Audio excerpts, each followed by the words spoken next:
makuklap akong balita na malapit na ikakasal si Bia Alonso at Dominic Roque. At sa kanilang kasalan ay may nakalap ako na balita na hindi invited si Daniel Padilla at si Catherine Bernardo lang ang invited sa kanilang kasal. O totoo ba to na si Catherine Bernardo lang ang invited sa kasal? Oh my God!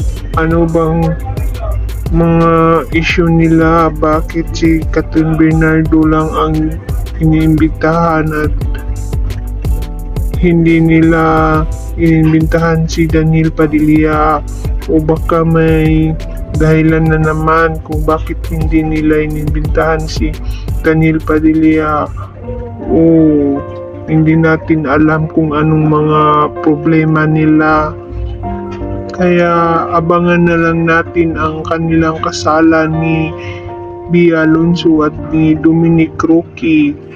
At ang kanilang pagmamahalan ay lagpas 2 years ng kanilang pagmamahalan at ngayon ikakasal na sila at buti na lang nahanap na ang totoong nagmamahal kay Bia kasi nung mga past years ay galing siya sa mga maling akala ng pagmamahal at buti na lang dumating si Dominic Roque na siya ang nag-comfort ni Bia galing sa broken hearted. At mabait naman si Dominic Roque at ang swerte ni Bia kasi pupunta siya sa lalaking tunay nagmamahal sa kanya at si Bia naman ay mabait naman yun at maganda pa.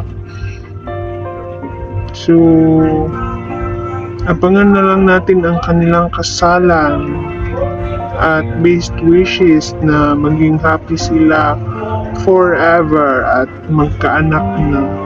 Maraming salamat sa aking kunting anunsyo sa inyo.